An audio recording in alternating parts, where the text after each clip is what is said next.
Dans l'expérience africaine, on vous parle souvent des choses, des belles choses qui nous arrivent, qui arrivent aux personnes donc, qui ont fait le choix de retourner en Afrique, telles que les success stories, par exemple, le cadre de vie, enfin, toutes ces belles choses, les beaux accomplissements qui se passent au cours de cette expérience. Mais on vous parle rarement des choses, des expériences, on va dire, qui sont un peu moins drôles, qui sont un peu moins joyeuses, mais qui, comme dans la vie de tous les jours, que ce soit en Afrique ou pas, peuvent impacter énormément notre vie, tout simplement. Ça fait un moment que je voulais faire cette vidéo pour que vous puissiez vous servir de mon expérience et que ça puisse vous servir de rappel. Et puis que vous puissiez aussi par la suite même anticiper ces mauvaises expériences, pouvoir peut-être les contrer. Après, sachez qu'il y a des expériences qui sont inévitables, mais si on en prend conscience, c'est vrai que c'est un peu plus facile à vivre avec, on va dire. Au cours de cette vidéo, si toi aussi tu vois qu'on a vécu un peu les mêmes choses, n'hésite pas à laisser un commentaire et puis à partager ton expérience pour que ça puisse servir à d'autres personnes, que ça puisse te servir aussi toi d'en parler, ça fait du bien. Et aussi nous dire si tu as pu y faire face, comment tu as pu y faire face et quelles ont été tes clés, tes solutions par exemple. Alors si tu es nouveau sur cette chaîne, si tu es nouvelle sur cette chaîne, je te souhaite la bienvenue. Installe-toi, fais comme chez toi, tu es à la maison. Moi c'est Stéphanie by Shaeli. Et ça fait maintenant plus de 2 ans que je vis au Bénin avec mon mari et mes 2 filles. Sur cette chaîne, on parle principalement de retour en Afrique, de business. Et notre mission ici, c'est de faire de ton retour en Afrique un succès. Générique. Salut chers Futurepath, je suis Stéphanie et si tu me suis sur cette chaîne, tu sais que mon parcours m'a conduit à revenir en Afrique avec ma famille. Alors, retourner en Afrique, c'est un rêve pour beaucoup d'entre nous. Mais soyons honnêtes, c'est une aventure qui vient souvent avec son lot de peur et d'incertitude. J'ai reçu tellement de questions à ce sujet et je sais que beaucoup d'entre vous se sentent perdus ou craignent de ne pas être préparés. C'est là que notre workbook entre en jeu. Imagine un plan détaillé, étape par étape, pour les 12 mois avant ton retour en Afrique. Un plan qui prend en compte ta situation, que tu viennes seul, en couple ou en famille. Le workbook Plan d'action pour ton retour en Afrique est basé sur notre expérience réelle et sur celle de notre réseau ainsi que des accomplissements et surtout des erreurs qu'on a pu faire. J'ai été à ta place, je sais exactement ce que tu ressens, mais surtout j'ai fait ce voyage avec mes 2 filles et mon mari. Et c'est cette expérience, les questions qu'un tas de personnes nous ont posées qui nous ont inspirés à créer ce workbook. Il est né de vos questions et des réalités que l'on a rencontrées. Clique sur le lien en description, fais de ce retour en Afrique une aventure réelle et bien préparée. Ose rêver, mais passe à l'action aussi. C'est mieux, hein? Dans cette première partie, je vais t'expliquer pourquoi j'ai passé plus d'1 mois au commissariat. Alors non, alors attention, non, je ne suis pas une délinquante. Je n'ai pas été enfermée au commissariat, c'est juste que j'ai dû faire pas mal d'allers-retours au mois de septembre dernier, en pleine rentrée scolaire avec donc de mes filles. Quand nous sommes arrivés au Bénin en décembre 2021, nous avions anticipé, nous souhaitions que nos filles puissent venir en Afrique dans les meilleures conditions possibles, sachant qu'on restait 10 mois seulement à la base normalement. Et l'idée était de faire de cette expérience une expérience inoubliable pour nos filles. Donc, on savait qu'en privilégiant un logement qu'on n'a pas forcément en France et qui était le fait d'avoir une piscine, une grande maison avec une piscine dans l'un des quartiers les plus, on va dire, prisés par les expatriés au Bénin, à Cotonou. Donc l'idée c'était d'avoir la maison de nos rêves, piscine, grande maison, enfin voilà, un peu ce dont on rêvait. Grâce à notre voyage de repérage, voilà, on avait quand même pris des contacts et quand on est arrivé et qu'on a sélectionné la maison, on a trouvé cette maison qui était rarissime à cette époque-là, dans le quartier en question. Et du coup, de notre côté, donc, on a fait le choix de payer donc, les 10 mois, parce qu'à la base, on devait rester uniquement 10 mois au Bénin. On a payé les 10 mois d'un coup pour pouvoir garantir notre place pour la maison, parce qu'elle était tellement prisée qu'on était plusieurs dossiers sur cette maison. Donc on a fait le choix de payer tout d'un coup et puis de pouvoir emménager rapidement dans cette maison. Pour information, pour ceux qui ne le savent pas, au Bénin, en tout cas à Cotonou, il est de coutume de donner 3 fois le montant de loyer en caution. Donc chose qu'on a fait comme tout le monde. Et donc la caution, donc voilà, c'est en cas de problème dans la maison. Donc, vous savez ce que c'est une caution, c'est pour garantir, protéger le propriétaire, ce qui est tout à fait normal, ce qu'on a payé et aucun problème. Donc au bout des 10 mois, donc comme vous le savez, l'histoire ou pas, donc on a décidé de prolonger notre séjour parce que voilà, la vie à Cotonou c'est doux. Et par la même occasion, on a prolongé donc la durée de notre bail. Pareil, on décide d'anticiper les paiements des loyers, donc on paye en amont, tout ça. Donc la caution, ils l'ont gardée forcément puisqu'on a prolongé le séjour. Suite à ça, on a encore décidé de prolonger l'expérience. Donc au cours de ce deuxième bail, on a vu que nos filles étaient très bien intégrées. On a vu que nos filles aussi ne profitaient pas de la piscine, ne profitaient plus de la piscine. Donc on s'est dit que ça ne servait à rien de rester dans cette maison, étant donné que nos filles, finalement, on jouissait pas de cette piscine. Donc on a décidé de déménager. La maison nous revenait au total à plus d'1,5 million par mois, donc ce qui est un budget. Donc on s'est dit que c'était le moment de quitter cette jolie maison pour aller dans un autre quartier et également d'économiser cet argent qu'on mettait dans cette grande maison. Suite à ça, pour être sûr de pouvoir récupérer notre caution, sachant qu'on avait bien pris soin de la maison, on a décidé de prendre les ouvriers du propriétaire, donc pour être sûr, pour garantir nous le retour de notre caution, et puis lui, que les travaux soient bien faits, en bonne et due forme, comme lui le souhaitait. Et tout ceci, bien sûr, à nos frais, ce qui est normal. Une fois le déménagement fait, une fois que les travaux aient été effectués, mon mari a déposé les clés, donc en juillet, sachant que normalement c'était en août. Donc tout a été fait correctement, on a tout rendu à temps, enfin tout a été fait correctement, voilà, tout simplement. Forcément, on s'attendait à recevoir la caution rapidement, directement, immédiatement, ce qui est logique puisque tout est correct et qu'on a fait avec ses ouvriers, qu'on a fait devant lui, qu'il est venu faire l'état des lieux, tout était correct, ok ? Mais ce ne fut pas le cas, on n'a pas récupéré notre caution immédiatement. Mon mari, donc nous on était déjà partis fin juin en France, mon mari lui a assuré le déménagement et tous les travaux. Donc ensuite, en fin juillet, il a dû nous rejoindre en France, donc tout le mois d'août nous n'étions pas ici. Donc la caution, on s'est dit c'est pas grave, on va la récupérer au mois de septembre, début septembre, on l'aura, et puis c'est bon, on n'aura plus rien à faire avec ce propriétaire. Donc je rentre avec mes filles à Cotonou, donc toute seule, on rentre à 3 et on emménage dans notre nouvelle maison, tout ça, tranquille. Et moi je contacte le propriétaire qui refuse de me parler, qui me laisse en vue sur WhatsApp, qui ignore les appels WhatsApp de mon mari, qui lui est en France, et qui pose problème. Ça pose problème parce que c'est pas une caution, quel que soit le montant de la caution, dans tous les cas, voilà, je te donne une caution, je rends tout, tu me rends ma caution, tu vois. Mais la caution était assez conséquente. Donc à ce moment-là, moi, la seule issue qu'on avait à ce moment-là, c'était d'aller au commissariat. Donc, sachant que j'ai jamais été au commissariat de ma vie, que ce soit en France, au Canada, que ce soit n'importe où, j'avais jamais fait l'expérience de commissariat. Chose que j'étais contente de ne pas avoir pu vivre. Et ben voilà, c'est à Cotonou que j'ai fait ma première expérience de commissariat. Super. Donc sachant que j'étais seule, je devais gérer toute la vie de famille, l'école, la rentrée, et puis ce problème-là, de faire des allers-retours au commissariat. Et je vous dis que c'était une expérience vraiment éprouvante, dans le sens où on sait que ce propriétaire-là, il n'est pas à plaindre financièrement, il a de l'argent.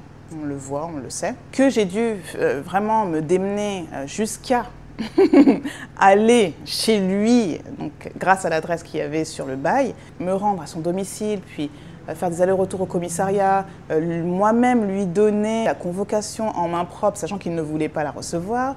Je vous dis même pas à quel point cette expérience était éprouvante alors que j'étais toute seule. Si c'était mon mari, franchement, ça aurait été plus simple parce que bon, voilà, c'est un homme et voilà. Moi, en tant que femme, ne calculais même pas. Donc bref, c'était vraiment... là, j'en ris, hein, parce que voilà, c'est bon, c'est passé. Mais je vous assure qu'en septembre, je n'avais pas cet état d'esprit-là, on va dire. Bref, cette caution, on l'a récupérée plus d'1 mois plus tard, après maintes et maintes menaces par le commissariat. Donc, comme je vous disais, moi, ces expériences, je m'en sers comme rappel et comme leçon. Donc cette première expérience m'a servi de rappel. Je vais vous dire en 3 points les leçons tirées de cette expérience. Donc première leçon, ce n'est pas parce que ton propriétaire a de l'argent que tu vas récupérer ta caution. voilà. Nous, on l'a très bien vu, notre propriétaire avait beaucoup d'argent, beaucoup d'investissements partout, une maison formidable et d'autres acquisitions qu'il avait dans le même quartier dans lequel on était. Donc voilà, donc c'est pas parce qu'il a de l'argent que ta caution, tu vas la récupérer facilement. Deuxième point, les cautions sont difficilement récupérables dans le sens où j'ai l'impression, avec l'expérience et puis différentes autres expériences qu'on a eues, que les cautions sont considérées comme acquises aux propriétaires. C'est-à-dire que je comprends pourquoi maintenant certains locataires décident de ne pas payer les 3 derniers mois de loyer parce qu'ils savent très bien qu'ils ne vont pas récupérer leur caution. Donc ça reste un problème parce qu'une caution, c'est fait justement pour protéger le propriétaire. Ça va en son sens. Mais bon, voilà. Donc c'est un fait qu'on a analysé. Troisième point, ce que j'ai compris, c'est qu'il ne fallait pas hésiter à aller en direction des forces de l'ordre, c'est-à-dire que ne pas hésiter à les solliciter. Certaines personnes peuvent se sentir dépourvues, se dire qu'est-ce que je fais dans cette situation-là, peut-être même en venir aux mains, que ce soit. Voilà. Non, ça ne sert à rien. Dirigez-vous vers les forces de l'ordre. Assurez-vous d'avoir tous les documents correctement. Gardez les captures d'écran des paiements, que ce soit par Momo, par transfert d'argent, que ce soit en espèces. Vraiment, dès le début, assurez-vous d'avoir tous les éléments en votre faveur. Dès que le commissaire vous demande les éléments, les preuves, tout ça, comme ça vous serez en mesure de pouvoir justifier votre dû, donc cette caution. Okay, et quelque chose pour lequel on aurait pu se faire avoir, c'est les messages éphémères sur WhatsApp. Sachez que WhatsApp ici, c'est une institution, voilà, les mails, tout ça, oubliez, c'est WhatsApp qui prime. Par contre, la fonction éphémère peut vous porter préjudice. Donc, privilégiez les captures d'écran, c'est tout bête. Franchement, là, vous pourrez me dire que, genre, mais pourquoi elle va jusque-là? Mais en fait, je parle vraiment en connaissance de cause, donc ça peut vous porter préjudice. Faites des captures d'écran. Donc voilà, j'ai été assez bref sur l'expérience, on va dire, au commissariat, parce que sachez qu'un mois au commissariat, c'était assez folklorique, on va dire, que j'ai fait des choses, je ne pensais pas faire ces choses-là, devoir faire moi-même ces choses-là. Donc, voilà, je pense que ça mérite une masterclass à part. Donc ça, on verra plus tard. Mais sachez que cette expérience-là peut vous aider, pourra vous aider. Et j'espère qu'elle vous aidera si jamais vous tombez dans une de ces situations. Okay, donc maintenant, on va venir au point numéro 2. Donc la deuxième difficulté que moi, j'ai eue personnellement donc, au Bénin. Et qui est donc mon accident, l'accident que j'ai eu en taxi-moto. Donc, pour ceux qui sont abonnés à la chaîne ou qui ont vu ma vidéo passée, vous avez dû voir cette vidéo, donc, ou là, je ne sais plus. Vous avez dû voir cette vidéo donc, que j'ai fait lorsque je vous racontais un peu l'expérience de mon accident de moto-taxi, donc de Zemidjan, on les appelle ici, au Bénin. Sachez qu'auparavant, j'utilisais pratiquement essentiellement les M, donc c'est comme ça qu'on les appelle, donc les M pour tous mes déplacements. Et ce qui est déjà à la fois pratique, donc pratique rapide et économique. Par contre, c'est vrai que je ne prenais pas conscience du danger. Je savais qu'il y avait un danger comme chaque fois qu'on prend la route, mais je ne prenais pas, je pense, assez conscience et je pense que cet accident était un rappel, car il aurait pu être beaucoup plus dévastateur, dommageable, et tragique. Expérience éprouvante. Donc, quand le ZEM est rentré en collision avec un autre ZEM, la chose à laquelle j'ai pensé quand j'étais par terre, c'était mes filles, forcément. J'avais pas de casque, donc ça, grosse erreur. J'étais en état de choc et on va dire que mon réflexe a été déjà de penser à mes filles, comme je vous l'ai dit, mais également de me sortir de cette route, donc qui était vraiment achalandée. Et on voyait donc les autres véhicules passer, et puis donc c'était assez chaud. De toute façon, voilà, pour ceux qui veulent comprendre un peu comment ça s'est passé, tout ça, j'explique tout, vraiment tout dans cette vidéo. N'hésitez pas à poser des questions aussi à l'après, donc si vous avez des questions, n'hésitez pas. Pour anticiper, je ne vais pas dire anticiper, mais pour prévenir. Mais pour vous faire court, en gros, j'ai été dans une clinique donc privée, Ça aurait pu être pire. Mon bilan, ça a été que ma hanche a été déplacée, donc j'ai été normalement alitée pour 3 semaines. Et aujourd'hui, j'ai encore des séquelles, même si tout va bien, je peux courir, je peux faire du sport, mais voilà, j'ai encore les séquelles de cet accident. L'idée là, c'est aussi de vous... c'est pas de raconter ma vie, c'est vraiment de tirer des leçons de ces expériences, de ces mauvaises expériences. Et en 3 points, je vais vous dire comment, je ne vais pas vous dire d'éviter, parce que c'est un accident ça ne se prévient pas, on ne le prévient pas, mais de pouvoir tirer des leçons de cette expérience, et ça je me répète un peu. Première leçon, ayez un matelas santé, c'est-à-dire une réserve d'argent donc sur votre compte, qui pourrait vous aider en cas de pépin, en cas de problème, en cas de souci de santé, de ne pas devoir déjà quémander de l'argent ou quoi que ce soit. Que ce soit pour vous ou pour votre famille, c'est primordial. En fait, la santé, c'est ce qu'il y a de plus important. Sans la santé, on n'est absolument rien. Si on n'a pas la santé, eh bien, on ne peut rien faire. Ça, je pense que vous le savez. Enfin, on ne peut rien faire, j'abuse un peu. Donc, comme vous le savez, la santé, c'est primordial. Sans la santé, c'est vrai qu'il est compliqué de faire pas mal de choses. Alors, privilégiez ce matelas santé que vous allez avoir de côté. Et si je peux vous aiguiller un peu, voilà, prenez le montant d'un billet d'avion. Ce montant doit être au minimum d'un billet d'avion, donc du montant total d'un billet d'avion pour vous et votre famille.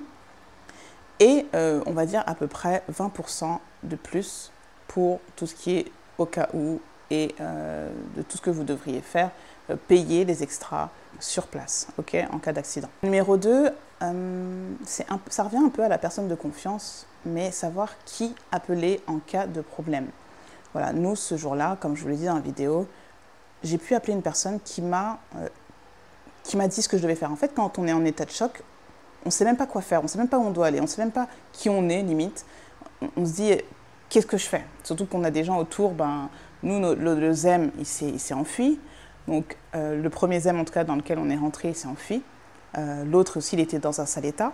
Donc, voilà, on peut compter sur personne. Les gens autour, ils crient, ils te regardent, enfin voilà. Et du coup, nous, notre réflexe a été d'appeler donc cette personne qui est une personne de confiance. Et elle nous a aiguillés, fait ci, fait ça, elle est venue nous chercher, elle nous a accompagnés. Et c'est super rassurant. Franchement, c'est vraiment un privilège d'avoir des personnes comme ça dans son entourage. En 3, avoir une assurance, une mutuelle. Soyez couverts, vraiment c'est important. Parce que moi, ce que j'ai eu, c'était important, mais c'était minime par rapport à ce que j'aurais pu avoir.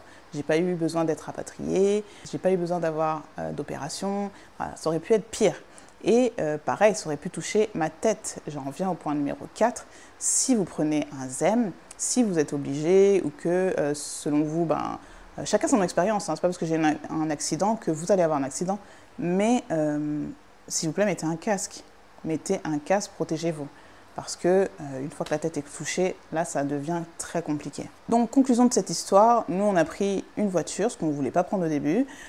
Aujourd'hui, c'est beaucoup plus facile, beaucoup plus simple et beaucoup plus sécuritaire. Donc maintenant, on arrive au point numéro 3. Et ce point numéro 3, c'est le fait de perdre quelqu'un. De perdre quelqu'un quand vous êtes dans un pays, vous expatriez. Il y a des moments qui sont très joyeux, donc que vous ratez, tels que les anniversaires, les naissances, tout ça. Mais il y a des moments aussi tristes et qui se résument à la perte de quelqu'un. Donc j'ai eu affaire à cette expérience-là. Donc après avoir réglé donc, les problèmes de commissariat, donc en septembre, fin septembre, voilà, j'apprends la perte d'une personne qui m'est toujours très chère. Et donc je pense qu'il est important à prendre en compte, c'est que lors de votre expatriation, vous puissiez prendre en compte la capacité à gérer le manque familial, donc déjà dans un premier temps, et de pouvoir accepter de rater les moments joyeux comme les moments très tristes. Et on n'y pense pas assez, mais on devrait y penser beaucoup plus souvent, c'est qu'on partira tous un jour, et c'est ce qu'on devrait anticiper en premier lieu. Voilà, l'idée là aujourd'hui, c'est vraiment pas de s'attarder sur ce type d'événement, vraiment. Par contre, de vous donner quelques conseils et quelques leçons à en tirer. Donc, la première, ce serait d'avoir une assurance internationale qui vous permettra justement pouvoir être remboursé en cas de rapatriement justement suite à ce type d'événement. Ensuite, ayez, malgré l'assurance que vous aurez souscrit, à laquelle vous aurez souscrit, de l'argent de côté encore. C'est important parce que moi, personnellement, c'est arrivé au mois de septembre. Les billets n'étaient pas excessifs, par contre, ça ne prévient pas. Donc, si ça arrive au mois de décembre, ça arrive en plein mois d'été, les billets sont extrêmement chers. Donc, ayez cette ressource financière de côté pour pouvoir vous déplacer, parce qu'il n'y a rien de pire de devoir vivre cette expérience à distance. En numéro 3, je vais vous redire de suivre la règle numéro 2, parce qu'il n'y a rien de pire que de faire son deuil seul, de son côté. Vivre ces moments en famille, ça permet aussi de pouvoir avancer dans son deuil. Donc, vraiment, mettez de l'argent de côté pour pouvoir éviter ce type d'expérience à distance. Au final, pour conclure, c'est vrai au final que l'argent ne fait pas le bonheur. Par contre, le manque d'argent peut créer énormément de frustration, de peine. Et sachez que préparer son retour en négligeant cet aspect-là, donc en négligeant cette préparation financière, pourra créer des difficultés assez compliquées à gérer sur place. Donc préparer son retour en Afrique, c'est bien, mais en négligeant cet aspect-là financier, c'est pas bien. Parce que sur place, vous verrez que vous rencontrerez des difficultés psychologiques si jamais vous manquez d'argent, des difficultés logistiques, des difficultés financières forcément, et que votre expatriation, votre retour en Afrique, pourra devenir une expérience pas très joyeuse, alors que le but, c'est de ne pas vivre ce type d'expérience. Alors, s'il vous plaît, prenez en compte ces conseils. Vous qui êtes sur place déjà et qui avez vécu peut-être une des situations que j'ai vécues, dont je vous ai parlé précédemment, dites-moi comment vous avez fait pour justement pallier à ces problèmes. Si vous y avez réussi, partagez-nous de votre expérience. Et je pense que ça aidera pas mal de personnes sur cette chaîne qui regardent, qui visionnent les vidéos, parce qu'on est de plus en plus, et ça, je vous en remercie. Et pour les personnes qui souhaitent préparer leur retour en Afrique en bonne et due forme sur plusieurs aspects tels que l'aspect logistique, administratif, financier et au niveau du mindset, sachez qu'on a créé un workbook que je vous mets juste en dessous dans la barre de description et pour lequel je pense que ça vaut d'investir dans le sens où votre retour en Afrique, vous ne devez absolument pas le négliger. Donc, nous, on a fait cette expérience. On partage notre expérience sur cette chaîne, mais on vous donne les clés également d'une préparation en Afrique à travers ce workbook. Alors, je vous dis à bientôt, je vous souhaite une bonne journée et ciao!